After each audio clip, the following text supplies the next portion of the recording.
사도신경으로 우리의 신앙 고백하도록 하겠습니다. 나는 전능하신 아버지 하나님 천지의 창조주를 믿습니다. 나는 그의 유일하신 아들 우리 주 예수 그리스도를 믿습니다. 그는 성령으로 잉태되어 동정녀 마리아에게서 나시고 본디오 빌라도에게 고난을 받아 십자가에 못 박혀 죽으시고 장사된 지 사흘 만에 죽은 자 가운데서 다시 살아나셨으며 하늘에 오르시어 전능하신 아버지 하나님 우편에 앉아 계시다가 거기로부터 살아있는 자와 죽은 자를 심판하러 오십니다. 나는 성령을 믿으며 거룩한 공교회와 성도의 교제와 죄를 용서받는 것과 몸의 부활과 영생을 믿습니다. 아멘. 자리에 앉으셔서 찬송가 36장 부르시겠습니다.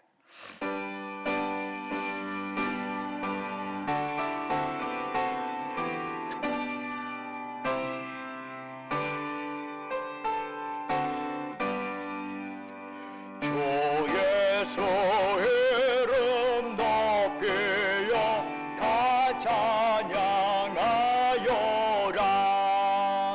금별류관을 들여서 머려의 찬양. 금별류관을 들여서 마녀의 주 찬양.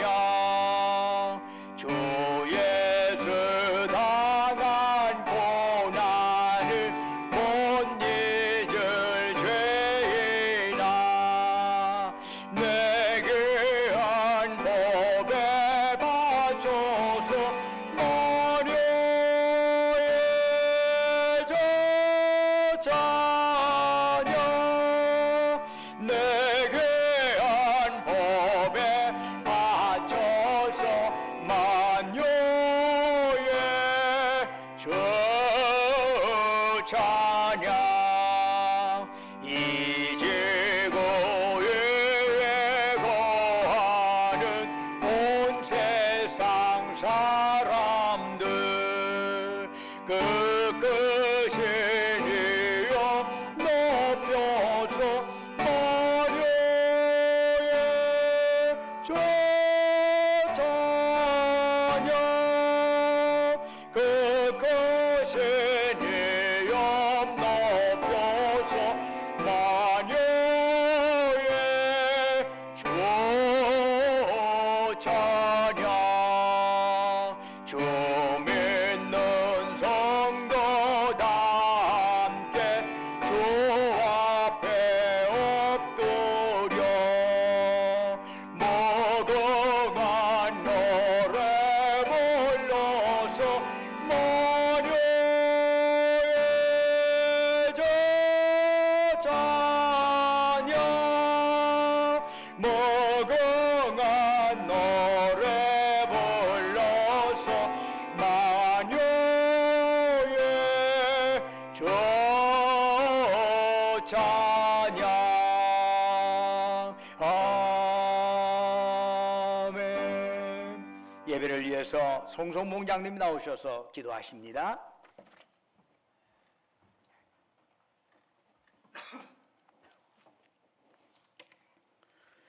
전지 만물을 창조하시고 우리를 죄에서 구원하신 하나님 아버지를 찬양하고 경배해 드립니다.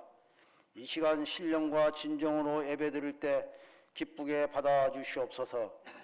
하나님을 항상 생각하게 하시고 신앙의 기쁨을 잃지 않도록 하늘의 신령한 복을 주옵시고 날마다 구속의 감격으로 복음에 증인된 삶을 살게 하여 주시옵소서. 주님의 말씀대로 살아가지 못하는 저희들의 어리석음을 용서하여 주시옵소서. 저희에게 긍휼을 베풀어 주시옵소서. 주님의 자녀로 당당하게 살아갈 수 있는 믿음과 용기를 주시옵소서. 믿음이 적은 저희들이 영적으로는 주님을 닮아가게 하시고 육신으로는 성령의 인도하시는 대로 순종하기를 원합니다. 말씀 위에 굳게 세워주시고 믿음의 주요 온전케 하시는 예수 그리스도만 바라보며 살아가게 하여 주시옵소서. 여호수아와 같이 항상 큰 믿음을 구하게 하시고 하나님을 온전히 믿는 믿음을 통하여 응답받는 복된 주의 백성으로 삼아 주시기를 원합니다. 거룩하신 주님, 저희들이 맡은 직분을 온전히 감당할 수 있도록 주님께서 세우신 교회를 중심으로 신앙을 성장하게 하여 주시옵소서. 저희가 세상을 힘으로 이기는 것이 아니라 하나님의 말씀으로, 하나님의 권세로, 하나님의 사랑으로 험한 세상 이길 수 있도록 저희에게 강하고 담대한 믿음을 주시옵소서. 오늘 또 여러 가지 기도 제목으로 예배에 참석한 성도들이 있습니다. 주님께서 상한 심령마다 어루만져 주시고 싸매어 주셔서 치유하시고 회복시켜 주시는 주님의 은혜를 체험할 수 있도록 역사하여 주시옵소서. 위로가 필요한 자에게 사랑으로 만져주시고 근심과 염려가 있는 자에게는 하나님의 평강으로 충만케 하옵소서. 하나님 아버지, 6월은 호국 보훈의 달입니다. 조국을 위하여 희생하신 순국 선열들의 영혼을 어루만져 주시옵소서. 슬픔에 잠긴 유족들을 위로하여 주시고 다시는 이 땅에 비극이 없도록 이 나라를 지켜 주시옵소서.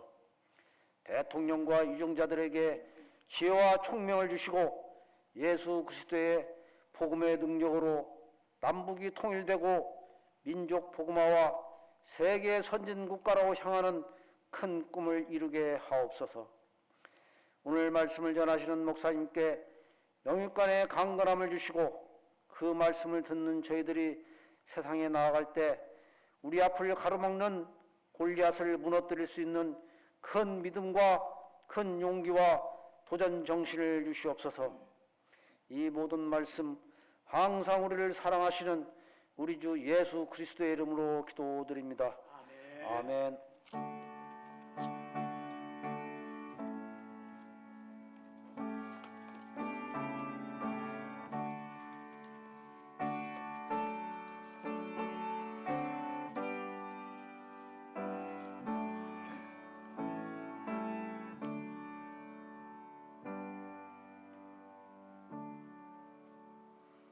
할렐루야. 우리 좌우에 있는 형제 자매들 향해서 사랑 인사 나누겠습니다. 주님의 이름으로 사랑합니다. 샬롬. 만나 뵈서 반갑습니다. 처음 뵙는 분들에게도 여러분 마음 담아서 주님의 이름으로 사랑합니다. 교회 소식 전해드리겠습니다. 오늘은 총여신도의 헌신 예배를 드리겠습니다. 그동안 3년 이상 코로나로 인해서 오후에 별도의 헌신 예배가 없었습니다. 오늘부터 이제 각 속회별로 헌신 예배를 다시금 부활하려고 합니다. 오늘 총여신도의 헌신 예배 오후 2시에 원래 이제 주일 3부 예배로 오후 2시에는 1층에서 예배를 드려왔습니다만은 이번에 헌신 예배인 관계로 바로 이 자리에서 오늘 총여신도의 헌신 예배 드리겠습니다. 강사로는 주희연 목사님, 마정교회를 심호하고 계시고 예전에 전주시 기독교연합회 회장을 역임하셨던 분이십니다. 와서 귀한 말씀 주실 터인데 참여하셔서 큰 은혜 받으실 수 있기를 바랍니다. 오늘 헌신 예배 마치고 또 구역장 인도자 교육이 있습니다.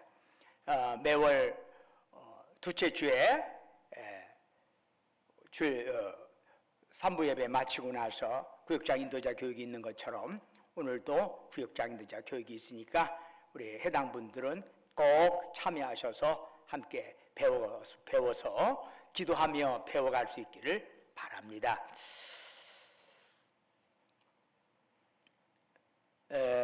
기장여신도의 전북연합회 제1지구의 원래가 이번 주 화요일 13일 오전 10시에 세전주 중앙교회에서 있습니다.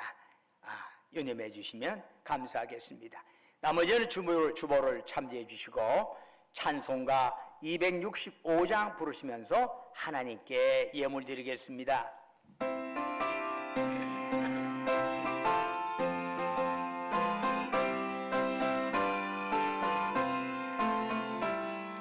주 십자가를 지심으로 죄인을 고소하셨으니 그 피를 보고 믿는 자는 주님의 진노 면하겠네. 내가 그 피를 유월절 그 양의 피를 볼 때에 내가 널 넘어서 가리라. 용악한 죄인 되서라도 예수는 능히 구원하네. 온몸을 피에 잠글 때에 주님의 진노 면하겠네.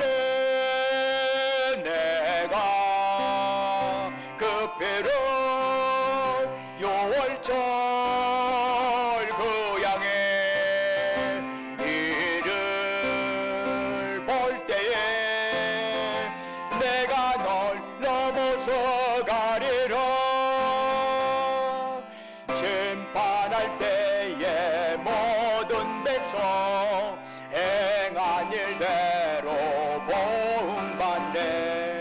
주님의 피로 죄 씻으면 주님의 진노 면하겠네. 내가 그 피를 유월절 그 양의 피를 볼 때에 내가 널 넘어서 가리라. 구주의 사랑 그 신은혜 보혈의 능력 의지하세. 심판의 볼이 내릴 때에 주님의 진노 면하겠네. 내가 그 피를 유월절 그 양의 피를 볼 때에 내가 널 넘어서 가리라. 은혜와 사랑이 충만하신 아버지 하나님, 거룩한 성의를 저희들에게 허락하시고 이 아침 주회전에 나와서 이처럼 예배드릴 수 있도록 저희들의 몸과 마음을 이곳으로 지금까지 보살피시고 인도하신 주님, 이 시간 저희들 주님을 앙망하면서 우리의 마음과 뜻과 정성과 힘을 다해 주님께 예배드리오니 이 시간 오직 주만이 우리가 드린 찬양, 영광 홀로 받으시옵소서.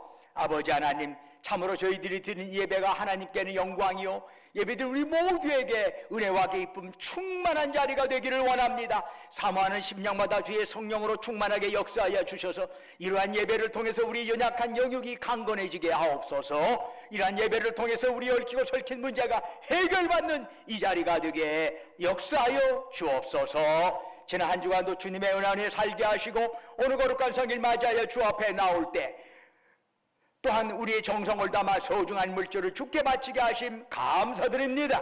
주님께서 우리에게 베풀어 준 그 사랑 그 은총 생각하면서 예물 드리오니 주여 받으시고 바치는 심령 후에 큰 복을 내려 주옵소서. 11조로 주께 바칩니다. 범사에 감사해서 범사 감사한금 드리옵니다. 우리의 삶의 정 곳곳에 다양한 형태로 하나님의 손길 기어가면서 각가지 제목으로 특별 감사한금 드리옵니다. 매주마다 주님과 약조했던 주조원금 드립니다. 또한 너희는 땅끝까지 가서 복음 전하라 주의 말씀 가슴에 새기면서 해외 성경금, 국내 성경금 드리옵니다. 우리 주변의 어려운 이웃들을 생각하면서 국률의 마음 담아 사랑 나눔원금 바칩니다. 또한 우리 교회 여러 시설을 안타까이 여기면서 주님 앞에 시설 목적한금 주 앞에 바치옵니다.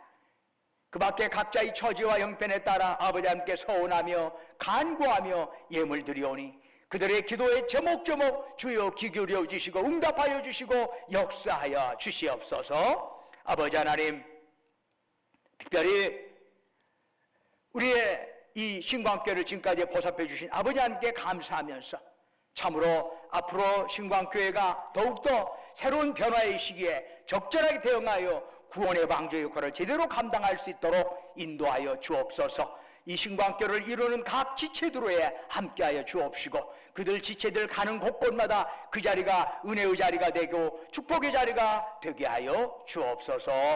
지난 또한 주님께서 보살펴 주신 그 은혜에 감사하고 여러 형태로 또한 꽃으로 목소리로 몸으로 주님 앞에 또한 헌물하고 헌신합니다. 이름도 없이 빛도 없이 주께 헌신하고 헌물하는 그들에 함께 하시고 그들의 섬김 받으시고 하늘 상급으로 가득가득 채워 주시옵소서. 아버지 하나님, 이 예물 쓰이는 곳곳마다 오직 복음의 역사가 왕성하게 나타나게 하시고 오직 주님 영광만 크게 드러나게 하옵소서. 특별히 우리가 이 땅에 살아가는 동안에 물질이 없어 어려움 당하지 않게 하시옵소서. 행여 물질로 인하여 교만하지도 않게 하시옵소서. 주신 물질, 생명, 건강, 은사, 시간 가지고 주께서 우리 영혼 다시 부르시는 그날까지 죽도록 하나님께 충성하며 이웃을 섬기며 나누며 살아가게 하옵소서. 주 예수 그리스도의 이름으로 간절히 기도드립니다. 아멘. 오늘 우리에게 주시는 하나님의 말씀 마가복음 2장 13절에서 17절까지의 말씀이 되겠습니다. 신약성경 55쪽입니다. 마가복음 2장 13절에서 17절까지 저와 여러분이 한 절씩 교독하도록 하겠습니다. 예수께서 다시 바닷가에 나가심에 큰 무리가 나왔거늘 예수께서 그들을 가르치시니라.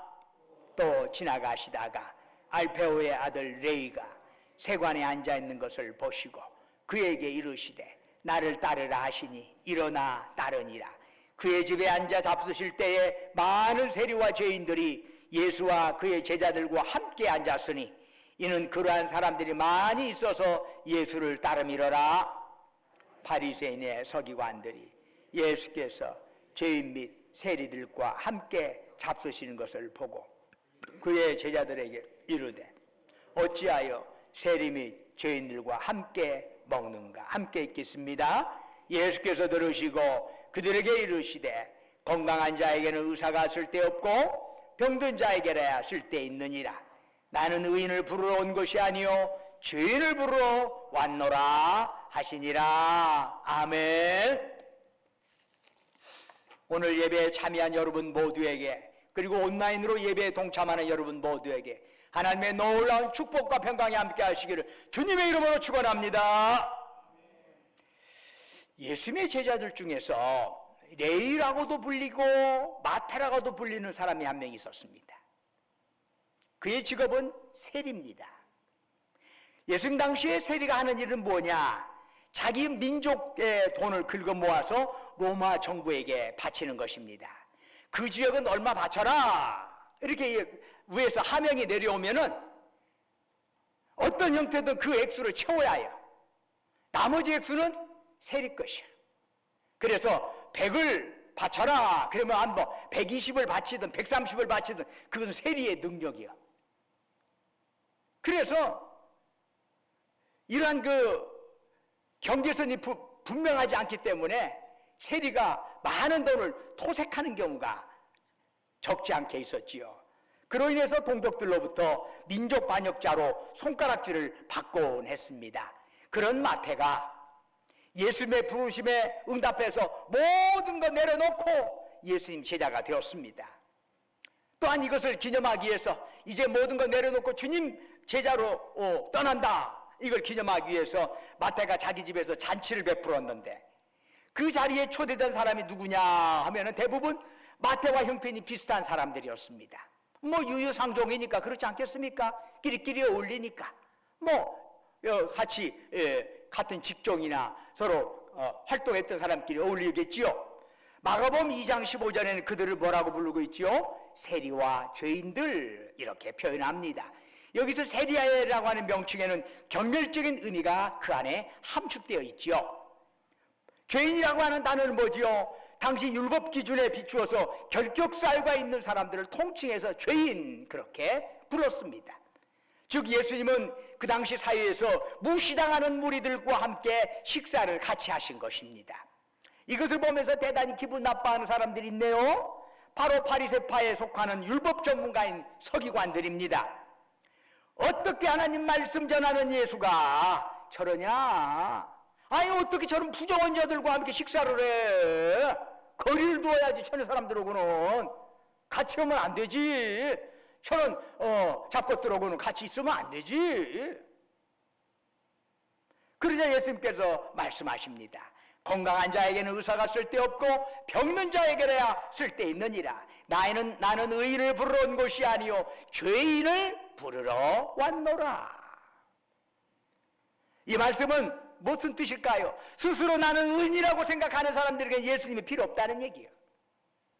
자신이 죄인이라고 생각하는 자에게만 예수님이 필요하다는 뜻입니다. 이것은 대단히 중요한 말씀입니다. 여러분, 누가 예수님과 가까이 가서 깊은 사귐을 가질 수 있을까요? 저 사람보다는 내가 좀 더 의롭지, 저 사람보다는 내가 좀 교회를 더 다녔어, 저 사람보다는 내가 성경 말씀 좀 더 읽었지 라고 하는 사람입니까? 주님은 아니라고 말씀하십니다. 그러면 어떤 사람이 예수님과 더 많은 친교를 가질 수 있나요? 타인과 비교하지 않고 오직 하나님 앞에서 나 자신이 죄인이라는 것을 인정하면서 나가는 자입니다. 옆에 사람과 비교하면 둘 중에 하나예요. 그 사람보다 낫다 하면 교만감에 빠질 것이고 그 사람보다 못하다 하면 열등감에 빠질 거예요. 둘 다 안 좋은 거예요. 옆에 사람과 비교할 거 없어. 하나님 앞에서 내가 어떤 존재인가 그것만 보면 되는 것이지. 그것만 보면 되는 것이지. 대체로 사람들은 죄에 대해 이야기하는 걸 좋아하지 않습니다. 가급적이면 죄 이야기하지 않는 교회, 죄 이야기를 하더라도 좀 완곡하게 표현하는 설교 이런 것들을 더 선호하는 경향이 있습니다.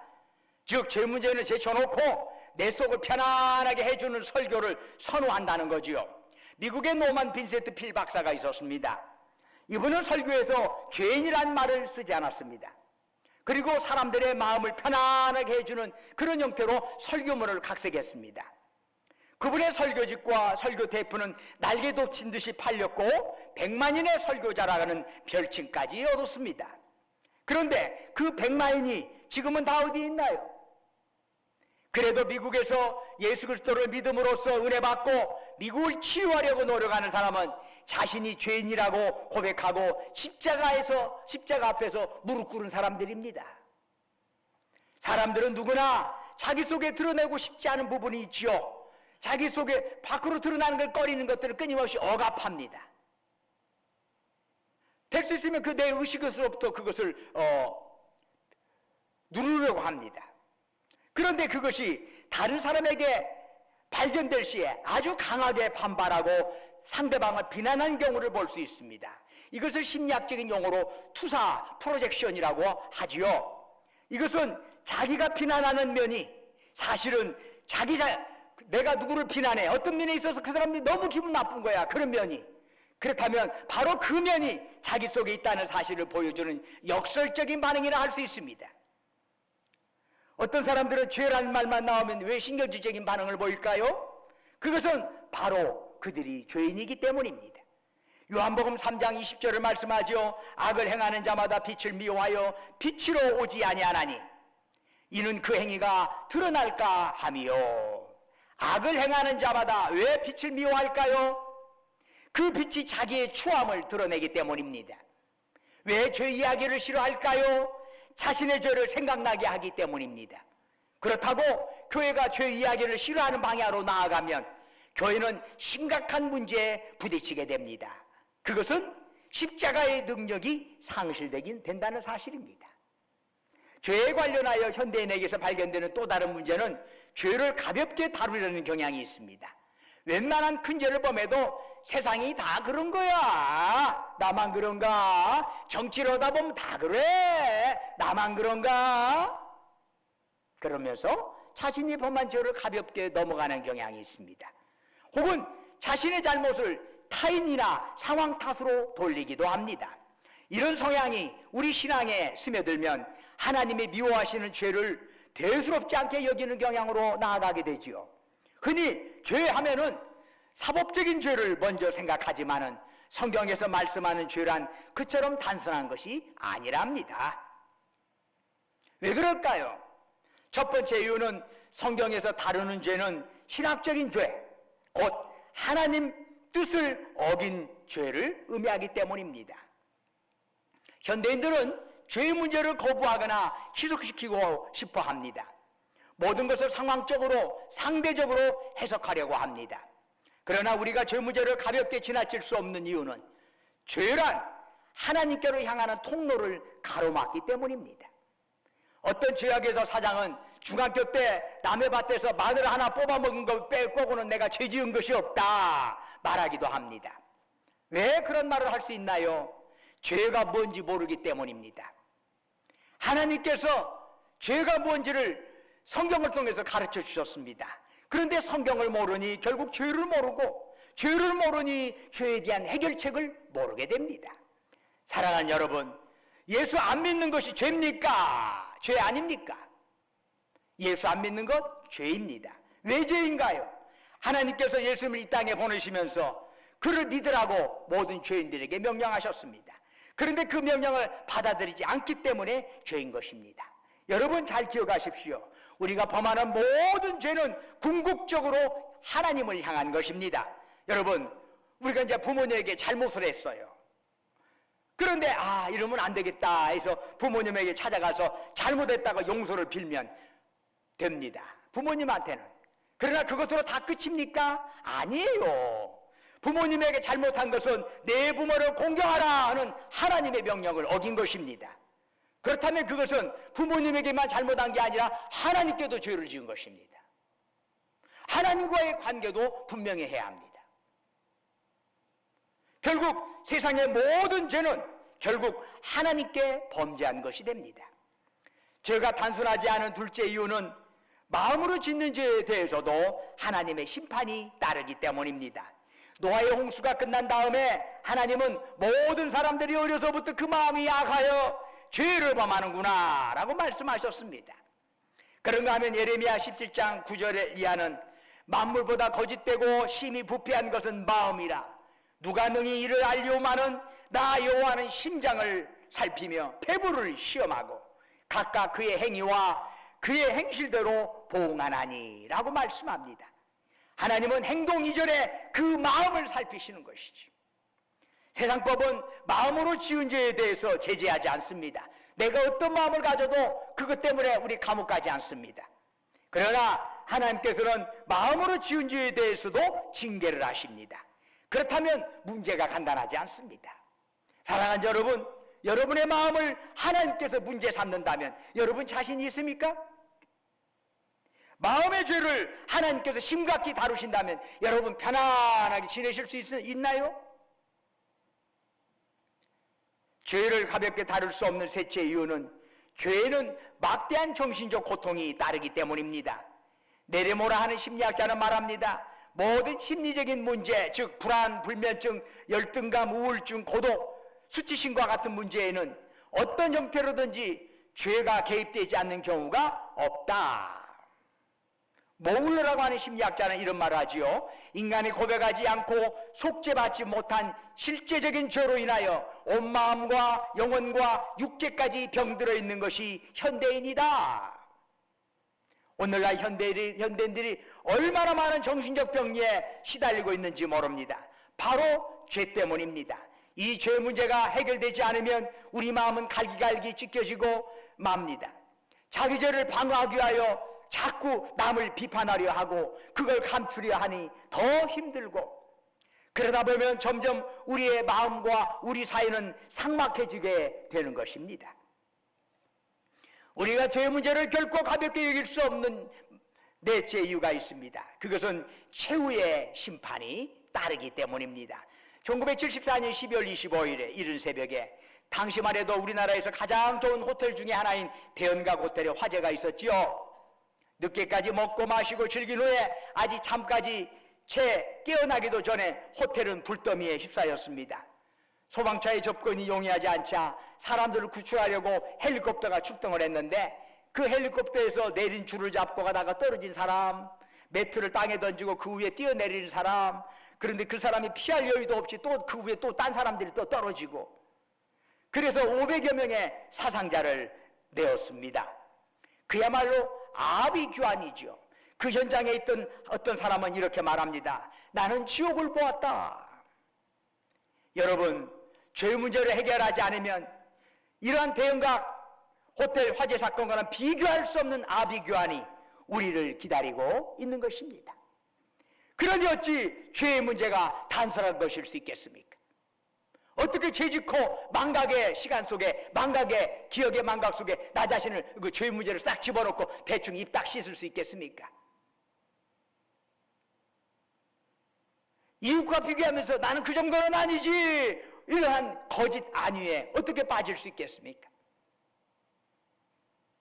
그렇다면 우리는 죄의 문제를 어떻게 해결할 수 있나요? 오늘 본문은 그에 대해서 중요한 것을 보여줍니다. 여러분, 예수님께서 누구를 부르러 오셨다고 그랬어요? 죄인을 부르러 오셨다고 그랬어요. 이 말씀은 예수님께서 친히 죄의 문제를 해결해 주시겠다는 뜻이기도 합니다. 어떻게 죄의 문제를 해결해 주시나요? 예수님께서 우리의 죄를 대신 지고 가는 어린 양이 되심으로써 우리의 죄를 해결해 주셨습니다. 구약시대에는 어떤 사람이 죄를 범하면 흠없는 양 한 마리를 끌고 제사장 앞으로 갑니다. 그리고 그 죄 지은 당사자가 양의 머리에 두 손을 얹고 기도합니다. 하나님, 내가 이러이러한 죄를 지었는데 이 죄를 이 양에게 모두 전가시킵니다. 이 양이 내 죄를 지고 피를 흘릴 때 내 죄를 용서하여 주옵소서. 그리고는 칼을 들고 양을 쳐 죽입니다. 바로 이것이 구약의 제사입니다. 그런데 세례 요한이 예수님을 가리켜서 보라, 세상 죄를 지고 가는 하나님의 어린 양이로다 말씀했습니다. 그렇습니다. 예수님께서는 양처럼 우리의 모든 죄를 짊어지시고 십자가에 못 박혀 피 흘리시면서 우리의 모든 죄를 씻어주셨습니다. 여러분, 이 사실 믿으십니까? 믿으십니까? 꼭 믿으시기를 바랍니다. 히브리서 9장 22절에 말씀하네요. 피 흘림이 없은즉 사함이 없느니라. 왜 꼭 피 흘림이 있어야, 용서받으려면 피 흘림이 있어야 하나요? 레위기 17장 11절에 그 설명이 나옵니다. 생명이 피에 있으므로 피가 죄를 속하느니라. 죄는 우리의 생명을 앗아가고 죽음을 가져다 주었습니다. 죄 때문에 사망의 왕노릇하여 우리 인생을 얽어맸습니다. 그러므로 사망을 쫓아내고 생명을 회복하기 위해선 생명의 상징인 피, 그것도 죄 없는 의로운 피가 흘려져야 합니다. 바로 그 피를 예수님께서 여러분과 저를 위하여 흘려주신 것입니다. 할렐루야. 이제 하나님께서는 예수님의 피를 보고 우리의 죄를 용서해 주시려고 하는데, 그때 우리에게 요구하는 것이 있습니다. 그게 뭘까요? 바로 믿음이랍니다. 믿음이에요. 예수님과 그분의 십자가를 믿는 믿음. 예수님이 나의 죄 때문에 죽으셨고 그 십자가의 피로 인하여 내 모든 죄가 용서받는다는 사실을 믿는 여러분 되게 되기를 주의 이름으로 축원합니다. 하나님께서는 히브리서 8장 12절에서 하신 말씀이 있습니다. 내가 그들의 불의를 긍휼히 여기시고 그들의 죄를 다시 기억하지 아니하리라. 하나님이 주시는 용서는 우리의 믿음 보시고 다시는 우리의 죄를 기억조차 않으시는 용서입니다. 그런데 여러분, 이런 경험하신 적이 있나요? 갑자기 내가 예전에 이러이러한 죄를 지었는데 하나님 앞에 그때 그 죄를 고백은 하기는 했는데 정말 하나님이 용서해 주셨을까? 의심이 들 때가 있어요. 아무리 깨끗하게 살려고 해도 마음속에 계속 좋지 않은 생각이 맴돌고 나도 모르게 어떤 실수를 범할 때 내가 왜 이럴까 회의에 빠지게 됩니다. 그러다 보면 과거에 지은 죄가 생각나게 되고 아직도 내가 이 모양이구나 하는 자괴감이 들기도 합니다. 바로 경건을 향한 진통이라 할 수 있습니다.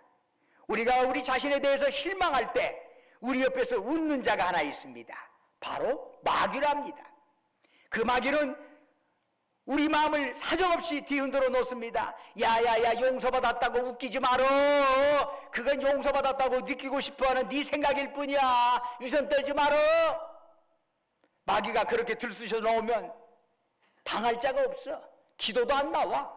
찬송도 안 나오고 구원 못 받은 것 같아 참 괴롭습니다. 그때 우리는 어떻게 합니까? 우리의 생각이나 우리의 느낌이나 우리의 감정에 의지해서 우리는 구원을 확신을 갖는 게 아니랍니다. 우리의 생각과 감정은 수시로 뒤바뀌어 오르락내리락 할 수 있습니다. 그러나 우리가 구원의 확신을 갖는 그 근거가 어디에 있어요? 하나님의 말씀에 있는 줄로 믿습니다. 하나님의 말씀이 그렇게 하니까 믿고 나아가는 것이지, 내 생각이 그런 생각이 드니까 구원이 오는 게 아니랍니다. 그래서 사탄은 구원의 형태를 우리의 생각에 의해서 구원이 오고 가는 것으로 자꾸 우리한테 그 방향으로 우리를 이끌어 가려고 하지요. 그러나 우리 구원의 근거는 내 생각도 아니요, 내 감정도 아니요, 내 느낌도 아닙니다. 오직 하나님 말씀에 그 근거를 두는 줄로 믿습니다. 그러므로 여러분, 자꾸 주님 앞에 회개했는데 그 죄가 다시 기억납니까? 그럴 때 우리가 어떻게 하지요? 우리가 용서받았지만 여전히 연약한 존재임을 우리가 인정하고 다시금 그 십자가를 꼭 붙잡으시기를 바랍니다. 여러분, 과거에 하나님께 고백하고 회개한 죄가 다시 생각납니까? 그럴 때면 이미 용서해 주신 죄를 다시 기억조차 않으시는 하나님 말씀 믿으면서 십자가의 능력, 십자가의 용서에 큰 소리로 감사하시기를 축원합니다. 감사하면 되는 거예요. 내가 이런 죄가 자꾸 떠오르는데 그 죄를 하나님께서 용서해 주신 것을 믿고 감사를 드립니다 라고 재확인하는 거예요. 여러분, 신앙생활이 무언가요? 날마다 용서를 체험하며 감격하며 살아가는 것입니다. 이런 용서의 확신이 있는 자가 죄를 이길 수가 있습니다. 이런 감격이 있는 자만이 하나님을 진정 사랑할 수 있답니다. 우리가 하나님 앞에 내놓을 것 없지만 하나님이 나를 죄 없는 자처럼 받아주신다는 것, 바로 이것이 기독교의 복음이요 진리인 줄로 믿습니다. 이것을 믿을 때 우리에게 세상이 줄 수 없는 평안이 찾아오게 됩니다. 견디기 어려운 갈등, 소외감, 우울증, 답답함이 거치고 하나님의 평안이 여러분에게 임할 것을 믿으시기를 축원합니다. 여기에 아직 구원의 확신이 없는 분이 있나요? 여러분의 생각보다는 믿음으로 구원하신다는 주님 말씀 꼭 붙잡고 가시기를 축원합니다. 예수 믿으면서도 죄에 대하여 무딘 분이 있나요? 주님의 십자가 붙들고 지금까지 형식적인 신앙생활 회개하시기를 축원합니다. 요한일서 1장 9절을 말씀합니다. 만일 우리가 우리 죄를 자백하면 그는 미쁘시고 의로우사 우리의 죄를 사하시며 우리를 모든 불의에서 깨끗하게 하실 것이요. 주님은 죄인을 부르려 이 세상에 오셨습니다. 잘나고 똑똑하고 의로운 자를 부르러 이 세상에 오신 것이 아니라 내가 죄인이군요 라고 고백하는, 그리고 그걸 인정하는 자를 부르러 이 땅에 오셨습니다. 바로 여러분과 저를 천국 백성 삼으시게 하여 이 땅에 오셨습니다. 그러므로 나를 향하신 그 주님 사랑 굳게 믿고 회개하면서 지나온 삶보다 남은 삶이 더욱더 아름다워지기를 주의 이름으로 축원합니다. 기도하겠습니다. 은혜와 사랑이 충만하신 아버지 하나님, 오직 주님 붙잡고 죄인을 부르러 왔노라 할 주의 말씀 얼마나 고맙고 감사한지 모릅니다. 바로 우리에게 주신 말씀인 줄로 믿고 저희들의 모든 죄 주님의 십자가 보혈로 씻어낸 줄로 믿습니다. 붙잡고 감격하면서 날마다 그 십자가 안에 감동받고 날마다 십자가 앞에서 감사하면서 또한 감탄하며 살아가는 저희들 되게 하옵소서. 예수님 이름으로 기도드립니다. 아멘. 다 같이 일어나셔서 찬송가 54장 부르시겠습니다.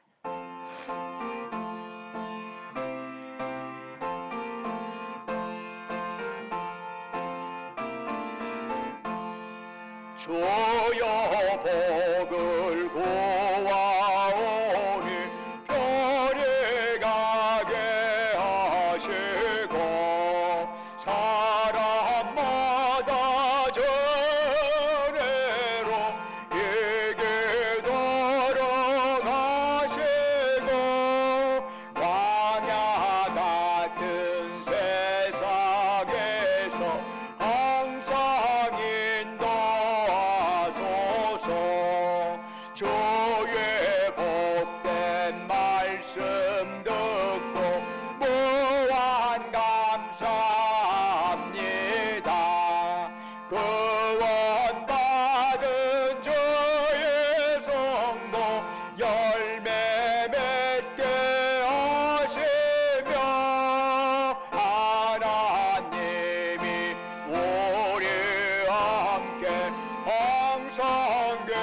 주시옵소서.